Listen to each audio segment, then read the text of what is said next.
జలుబు చేసినప్పుడు ముక్కు బిగదీసుకుపోవటం, ఆపై ఊపిరి సరిగ్గా ఆడక ఇబ్బంది పడటం మనకు అనుభవమే. జలుబు తగ్గిపోయాక ఈ ఇబ్బందులన్నీ వాటంతట అవే తగ్గిపోతూ ఉంటాయి. అయితే జలుబు చేయకపోయినా మనలో కొంతమంది శ్వాస కోసం కష్టపడుతూ ఉంటారు. ముక్కులో ఏదో అడ్డుగా ఉందని చెబుతూ ఉంటారు. పరీక్షగా చూస్తే లోపల తోలు వచ్చిన ద్రాక్ష గుత్తుల్లాంటి కండలు కనిపిస్తూ ఉంటాయి. వీటిని కొయ్య కండలని, వైద్య పరిభాషలో నాజల్ పాలిప్స్ అని పిలుస్తారు. ముక్కులో కండలు పెరగడానికి వెనుక కారణాలు, పరిష్కార మార్గాల గురించి ఇప్పుడు తెలుసుకుందాం.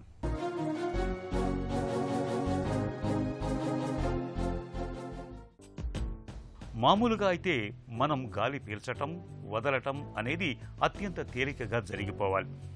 అయితే ముక్కులో పాలిప్స్ పెరిగినప్పుడు ఈ సహజమైన ప్రక్రియ కాస్తంత కష్టమైన వ్యవహారంగా మారుతూ ఉంటుంది. తేలికగా గాలి పీల్చలేం. ముక్కు ఎప్పుడూ దిబ్బడ వేసుకున్నట్లుగా ఉంటుంది. తరచూ ముక్కు నుంచి నీరు కారుతూ ఉంటుంది. ఇక్కడ చూడండి, ముక్కు లోపల తోలు తీసిన ద్రాక్షకాయలాగా కనిపిస్తున్నవే పాలిప్స్. వీటినే మనం వాడుకలో కొయ్య కండలని, పిలకలని పిలుస్తాం. బై అండ్ లార్జ్ ఇన్ జనరల్గా ముక్కు లోపల పాలిప్స్ ఫామ్ అయినప్పుడు దాన్ని ముక్కులో కండ పెరిగింది అన్న వర్డ్తో మాట్లాడతారు. ఇది యాక్చువల్లీ మన ముక్కు లోపల ప్రత్యేకంగా పెరగడం కాదు. ముక్కు లోపల సైనస్ లోపల ఉండే చర్మంలోంచి మ్యూకస్ మెంబ్రేనే పాపు వల్ల నెమ్మదిగా సాగింది ముక్కు లోపలికి వేలాడుతుంటుంది అనమాట. ఎక్కువ సార్లు దీని అటాచ్మెంట్ పెడంకులేటెడ్ గాను, లేకపోతే సెసైల్ అటాచ్మెంట్ అంటే చిన్న తొడుము లాంటి అటాచ్మెంట్తో ఉంటుంది, లేదా ఒక పెద్ద బ్రాడ్ అటాచ్మెంట్తో కూడా ఉంటుంది. సో యూజువల్గా ఈ పాలిప్స్లో రెండు రకాల పాలిప్స్ ఉంటాయి అన్నమాట. సో ఈ సైనస్లో తయారయ్యి ఇక్కడి నుంచి ముక్కులోకి ఎక్స్టెండ్ అయ్యే పాలిప్నేమో యాంట్రోకోనల్ పాలిప్ అంటాం. ఇందులో భాగంగా ఇది నెమ్మదిగా ఈ పాలిప్ సైనస్లోంచి వచ్చిన పాలిప్ ముక్కులోంచి వచ్చిన పాలిప్ ముక్కు వెనక భాగానికి స్ప్రెడ్ అవుతుంది. అంటే కోయనా దగ్గరికి వెళ్తుంది అనమాట. ఆ వెనక ఓపెనింగ్ని కోయనా అంటారు వైద్య పరిభాషలో. సో యాంట్రమ్లో మొదలయ్యి కోయనా వరకు ట్రావెల్ చేస్తుంది కాబట్టి దీన్ని యాంట్రోకోనల్ పాలిప్ అంటారు. ముక్కు లోపల పల్సటి పొరలాగా ఉండే మెంబ్రేన్కు ఫంగల్, వైరల్ లేదా బ్యాక్టీరియల్ ఇన్ఫెక్షన్ సోకినప్పుడు పొరంతా వాపు వచ్చి ఇలాంటి పాలిప్స్ ఏర్పడుతుంటాయి. పిల్లల్లో అయితే సిస్టిక్ ఫైబ్రోసిస్ అనేది ఒక కారణంగా ఉంటుంది.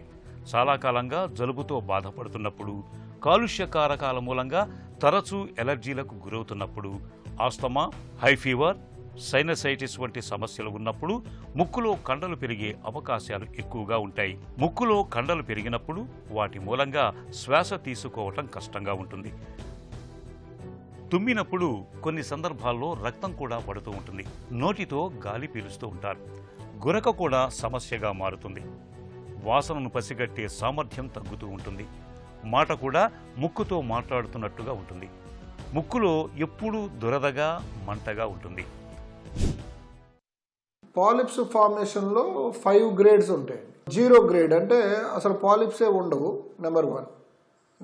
నెక్స్ట్ స్టేజ్ 1 అంటాం. అంటే polyps but just slightly seen in the middle meatus లోపలికి జస్ట్ పీకింగ్ ఉంటాయి అన్నమాట. So that is stage 1. Stage 2 multiple polyps filling up or confining only to middle మియేటస్.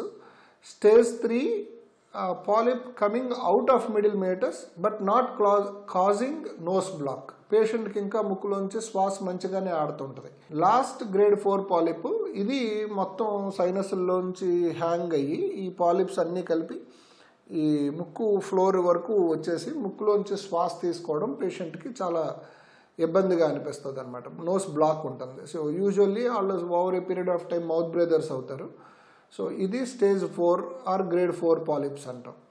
So ఈ పాలిప్స్, ఎథమోయిడల్ పాలిప్స్ మాత్రం రెండు పక్కల, యూజువల్గా ఒక పక్కనే ఎథమోయిడల్ పాలిప్ రావడం అనబడేది చాలా చాలా అన్కామన్ అనమాట. దీనికి సంబంధించిన కారణాలు ఏంటి అని చూస్తే, ఒకటి Bernoulli's phenomenon. Next most important thing వచ్చి sympathetic and parasympathetic nervous system టోన్స్లో డిఫరెన్స్ వస్తే దానివల్ల ఇది జరుగుతుంది అనబడేది సెకండ్ కాన్సెప్ట్. 3 పాలిసాకరైడ్ చేంజ్ అంటాం. దాంట్లో పాలిసాకరైడ్స్ అనబడే ఒక కెమికల్లో వచ్చే మార్పుల వల్ల ఇది జరుగుతుంది అని. Next infection. ఈ infection is again can be bacterial or fungal. And last వచ్చి ఎలర్జీస్. పాలిప్స్ ఉన్న ఇంచుమించుగా అందరికీ ఎలర్జీ ఉంటుంది, కానీ ఎలర్జీ ఉన్న అందరికీ పాలిప్స్ ఫామ్ కావన్నమాట. ముక్కులో కండల్ని మనలో చాలామంది పెద్దగా పట్టించుకోరు, చికిత్స తీసుకోవాలని అనుకోరు. ఎప్పటికప్పుడు స్ప్రేలు, యాంటీబయాటిక్స్ వాడటం ద్వారా బాధల నుంచి ఉపశమనాన్ని పొందుతూ ఉంటారు. నిజానికి ముక్కులో కండల మూలంగా సైనస్ గదుల్లో ఇన్ఫెక్షన్లు ముదిరిపోయే ప్రమాదం ఉంటుంది. దీంతో కళ్లకు, మెదడుకు కూడా సమస్యలు పెరిగే అవకాశం ఉంటుందని గుర్తుంచుకోవాలి. ముక్కులో కండల మూలంగా కొన్ని సందర్భాల్లో ముఖంలో భావోద్వేగాల్ని పలికించే తీరుతెన్నులు కూడా మారిపోతూ ఉంటాయి.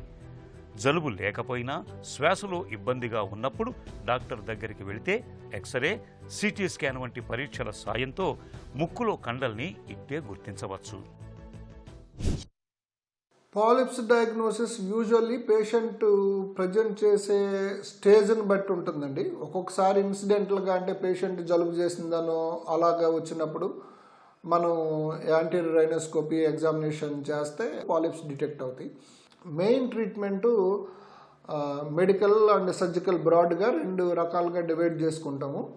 అండ్ స్టేజ్ 0 to స్టేజ్ 2 వరకు ఓన్లీ మెడికల్ ట్రీట్మెంట్ సరిపోతుంది. అదే స్టేజ్ 3 యూజువల్గా స్టేజ్ 4 అయితే 100% ఎక్కువ సార్లు ఓన్లీ మెడికల్ మేనేజ్మెంట్కి ఆ రెస్పాన్స్ రాదు. సో సర్జికల్ మేనేజ్మెంట్కి వెళ్ళాల్సి వస్తుంది. ఈ సర్జికల్ మేనేజ్మెంట్ ఇప్పుడు ఇన్ ద ఎగ్జిస్టింగ్ టైమ్స్ అంతా ఎండోనేజల్ అప్రోచ్ అంటాం. అంటే ముక్కులోంచే ఎండోస్కోపు, అలాగే అదర్ ఇన్స్ట్రుమెంట్స్ లైక్ మైక్రోడెబ్రేడర్ లాంటి ఇన్స్ట్రుమెంట్స్తో ఈ పాలిప్స్ని చాలా వరకు కంప్లీట్గానే మనం తీయగలుగుతాము. రికరెన్స్ రేటు ఇన్ జనరల్గా పాలిప్స్లో కొంచెం ఎక్కువ ఉంటుంది.